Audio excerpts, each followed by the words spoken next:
जुमे के दिन जिस तरह पाकिस्तानी करेंसी गिरी, उस वक्त से हुकूमत के ऊपर तनकीद हो रही है कि ये हुकूमत क्या कर रही है, हुकूमत को पता है जो हो रहा है या नहीं पता। आज वज़ीर-ए-आज़म इमरान खान ने वाज़ेह तौर पर बता दिया कि उन्हें पता ही नहीं था, क्योंकि खुद मुख्तार इदारा है स्टेट बैंक ऑफ पाकिस्तान के रुपया गिरा और उन्हें टीवी पर देख के पता चला, क्योंकि उस दिन तनकीद हुई कि कैसे एक ही दिन में इंटरेस्ट रेट्स भी बढ़ गए 150 बेसिस पॉइंट से और करेंसी भी गिर गई। उस दिन करेंसी गिरी, आज स्टॉक मार्केट गिर गई, तकरीबन 1400 पॉइंट्स का स्टॉक मार्केट में कमी देखी गई, 40,000 से एक दफ़ा फिर मार्केट नीचे आ गई। अभी इसहाक डार साहब पर ये तनकीद होती थी कि स्टेट बैंक के ने अगर शरह सूद को बढ़ाना हो या कम करना हो, उन्हें पहले कैसे पता होता था? वो अक्सर पहले अनाउंस कर दिया करते थे। स्टेट बैंक ऑटोनमस नहीं नज़र आता था, खुद मुख्तार नज़र नहीं आता था। उसके बाद जिस दिन ये करेंसी में डेप्रिसिएशन हुई, उस दिन असद उमर साहब ने मीडिया से बात की थी। उन्होंने इस किस्म की कोई शिकायत नहीं की थी, बल्कि वो क्या कह रहे थे ज़रा देखिए। हमारे निज़ाम के मुताबिक ये इख्तियार जो है मॉनेटरी पॉलिसी का, जो पॉलिसी रेट है, इंटरेस्ट रेट जो होता है वो उसको सेट करना और एक्सचेंज रेट सेट करना, ये सेंट्रल बैंक का इख्तियार है और सेंट्रल बैंक ही ये फैसले कर रहा है। जो मर्जी मेरे ख्याल में सही कदर हो, फैसला स्टेट बैंक ने करना है, तो मेरी पर्सनल राय से वैसे भी नहीं फ़र्क पड़ता, लेकिन ये मुनासिब चीज़ नहीं है कि फाइनेंस मिनिस्टर बैठ के स्पेकुलेशन करे कि एक्सचेंज रेट क्या होना चाहिए।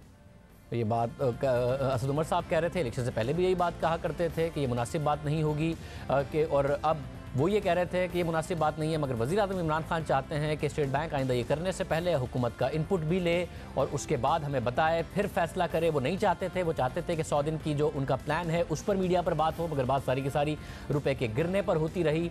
आज साथ में खबर आई जहांगीर तरीन और असद उमर के दरमियान बहस की, इस्तीफ़े की खबरें चलने लगी, जिसका वज़ारत ख़जाना ने उसको डिनाई भी किया, मगर साथ में कहा कि बहस होती रहती है। साबिक़ वज़ीर ख़जाना शौकत तरीन साहब इस वक्त हमारे साथ मौजूद हैं। शौकत तरीन साहब, बहुत शुक्रिया हमें ज्वाइन करने के लिए। तरीन साहब, नई हुकूमत है, मसला यह है कि हुकूमत को समझ नहीं आ रहा कि क्या करना है, या टीदिंग प्रॉब्लम से ये हल हो जाते हैं। वज़ीर ख़जाना कह रहे हैं कि सही क्या, स्टेट बैंक का इख्तियार है, ऑटोनमस है, मुझे पता भी नहीं होना चाहिए। वज़ीर आज़म चाहते हैं कि उनको पता हो और उन्हें टीवी देख के पता चला कि रुपया गिर गया। क्या इस वक्त आपको ये मसाइल नज़र आ रहे हैं, क्योंकि मार्केट में बड़ी गैर यकीनी की सूरत हाल है, खुश नहीं है मार्केट? देखें जी, फंक्शन तो ये सेंट्रल बैंक का है। स्टेट बैंक ऑफ पाकिस्तान अगर ऑटोनमस हो तो वो बेसिकली ये मनी, जो मॉनेटरी पॉलिसी और जो एक्सचेंज रेट पॉलिसी है वो डिसाइड करते हैं। लेकिन एक लेवल पे जाके जो पॉलिसी जो है वो उसमें सारी हुकूमत का बीच में वो अमल दखल होना चाहिए कि डायरेक्शनली किस साइड पे जाना है, मतलब हुकूमत ने इकनॉमिक फ्रंट पे।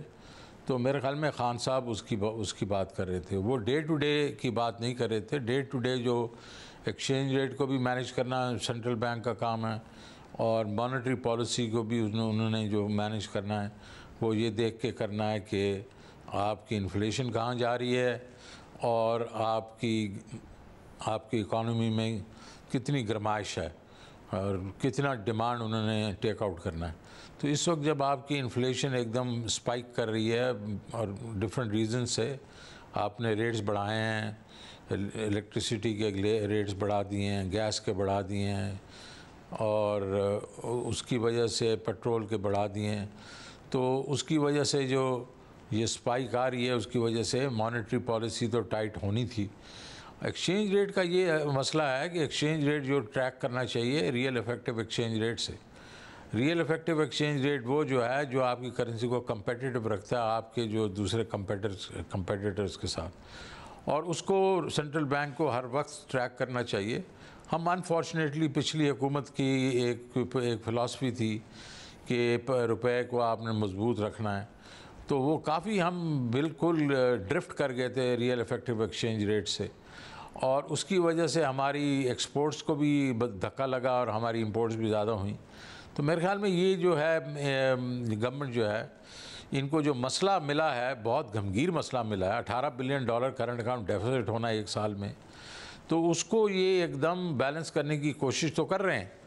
और मेरे नज़दीक ये कुछ थोड़ी सी उजलत भी है और कुछ हैज़र्डनेस भी है, इन अ सेंस के 7-7, 8-8 रुपए से स्टेप जो डिवैल्यूएशन होती है वो ज़्यादा हेल्पफुल नहीं होती, बिकॉज आपका जो यहाँ से एक्सपोर्टर है जब वो एक्सपोर्ट करता है, और आपकी ज़्यादातर तो एक कमोडिटी एक्सपोर्ट्स हैं, आप टेक्सटाइल में भी ज़्यादा यान है, तो वो जो उधर इम्पोर्टर है वो इनको कहता है अच्छा भाईजान तो आप मुझे ये जो 8 रुपये जो आपको मिले हैं इसमें 6 रुपये मुझे दे दें।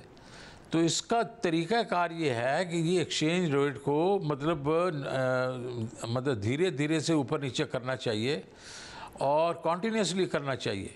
ये वन स्टेप जो और ये हर 2 हफ्ते 6 हफ्ते के बाद ये इवेंट है ना, ये ठीक नहीं है।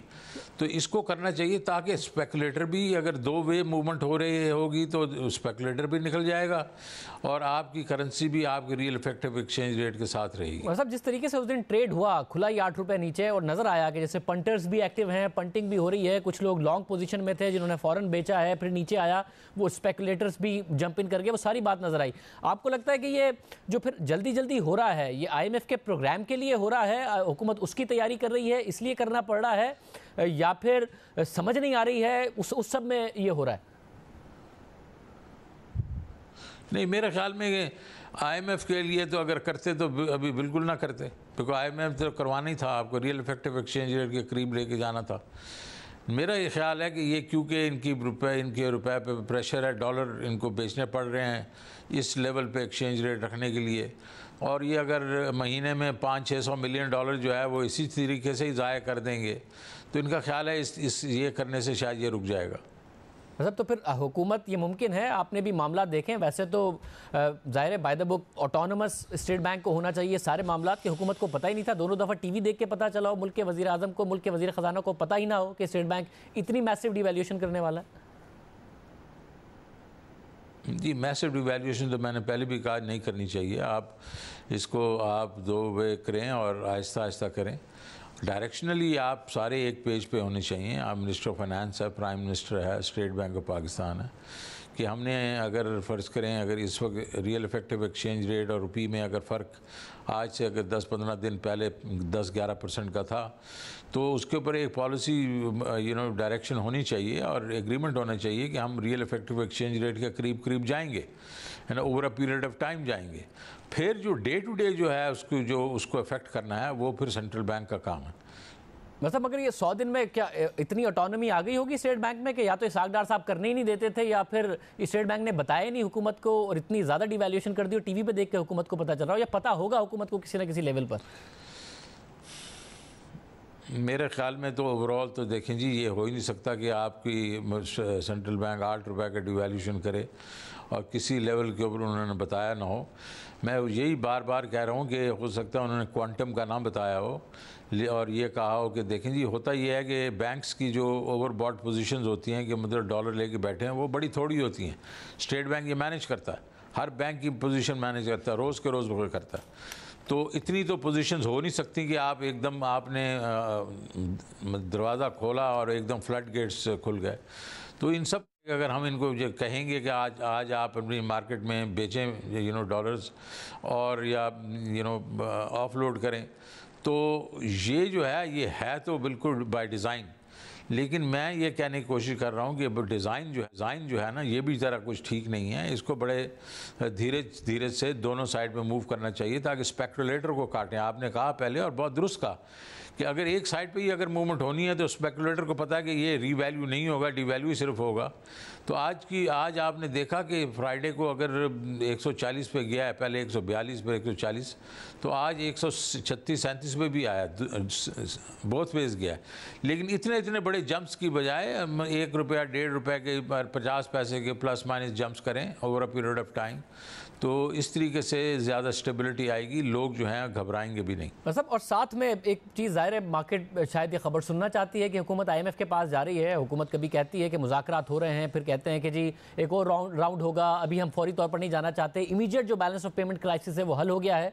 क्या हुकूमत को क्लियर करना चाहिए कि वो IMF के पास जा रहे हैं, कितने प्रोग्राम के लिए जाना चाहते हैं, क्या क्या इस हवाले से ट्रांसपेरेंट होना चाहिए, या हुकूमत इस वक्त जो हिचकिचाहट का शिकार है वो सही शिकार है इन सर्कमस्टांसिस में?